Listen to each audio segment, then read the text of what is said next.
अस्सलाम वालेकुम, कैसे हैं व्यूअर्स। उम्मीद करती हूँ सब खैरियत से होंगे। आज मैं गई थी एस्टर हॉस्पिटल। एक्चुअली मेरे बेटे की तबीयत बहुत ज़्यादा ख़राब है और मैं अचानक उसकी तबीयत इतनी ज़्यादा बिगड़ गई कि मैंने कहा जो सबसे क्लोजेस्ट है उसमें जाती हूँ। और मैं फ़र्स्ट टाइम एस्टर गई हूँ और मैं इम्प्रेस हो गई। बहुत अच्छा साफ़ सुथरा क्लिनिक था और स्टाफ भी बहुत कोऑपरेटिव था। कहने को तो ये एस्टर की एक छोटा सा क्लिनिक था, मगर उन्होंने सारे स्पेशलिस्ट बिठाए हुए थे और मुझे बहुत अच्छे इंटर्न मेडिसिन में डॉक्टर मिल गए और उन्होंने बच्चे का चेकअप भी कर लिया। यहाँ पे ये बहुत अच्छी चीज़ है यूएई में कि हॉस्पिटल्स में टोकन सिस्टम होता है, तो ये कि सब अपनी बारी का इंतज़ार करते हैं और सबका नंबर आ जाता है। सबसे पहले तो नर्स के रूम जाना था, उधर उसने बच्चे का बीपी, बुखार और हाइट एंड वेट सब कुछ चेक किया।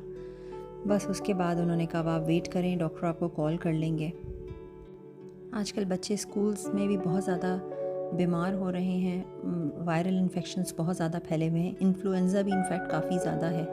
तो मुझे यही टेंशन हो रही थी कि इसको इतना हाई ग्रेड फ़ीवर है, तो कहीं अल्लाह ना करे कोई फ़्लू के सिम्टम्स ना हो। मगर फ़्लू नहीं था, उसको सॉर्ट ऑफ गैस्ट्रो का मसला था, पेट उसका बहुत ज़्यादा अपसेट था। जबकि बच्चों को हम यही सिखाते हैं कि वेट टिश्यूज़ रखो, डिटॉल से हाथ क्लीन करो, वाइप्स यूज़ करो, मगर बच्चे ही हैं ना। रेसेस होती है, ब्रेक टाइम में बच्चे कभी कभी बिना हाथ वॉश किए लंच ओपन करके खा लेते हैं।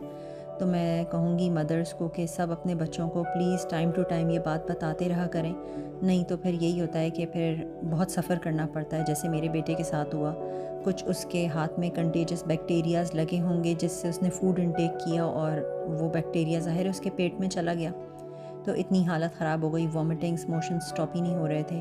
तो मतलब इतनी बुरी हालत हो गई कि ड्रिप लगानी पड़ी। ड्रिप के साथ एंटीबायोटिक भी दी है और भी मेडिसिन्स हैं और ओआरएस वगैरह और सपोर्ट मेडिसिन्स, काफ़ी सारी पेन किलर्स एंड ऑल। तो आप लोग अपनी दुआओं में याद रखिएगा और अपने बच्चों का भी बहुत ख़याल रखें, उनको टाइम टू टाइम याद कराते रहें। बच्चे ही हैं, हमें हमारा फ़र्ज़ है कि हम उन्हें बार बार याद कराएं कि अपने हैंड को सैनिटाइज़ करें और सब चीज़ों का ख़याल रखें। एस्टर की फार्मेसी में मैं खड़ी हुई थी तो मैंने देखा तो काफ़ी उनके पास डील्स लगी रहती हैं और बाय टू गेट वन की भी बहुत ऑफ़र्स थी। स्पेसिफ़िक क्रीम्स पे, सेक्शंस पे थे। एस्टर के पॉइंट्स भी ऐड हो जाते हैं, मज़े की बात, एस्टर की फार्मेसी से। और ये बहुत अच्छी मुझे दिखी, च्यूई वाइट्स, टर्मरिक और कर्कमिन।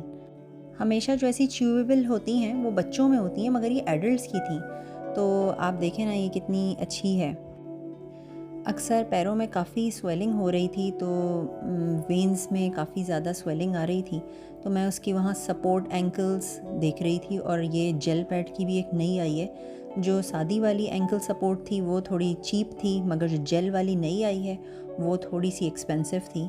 मगर मैंने कहा मैं पहले डॉक्टर से चेकआउट करूँगी कि कौन सी ज़्यादा बेहतर है और फिर लूँगी। अपना बहुत ज़्यादा ख्याल रखें, अपने घर वालों का बहुत ज़्यादा ख्याल रखें। मुझे और मेरे घर वालों को अपनी दुआओं में याद रखें।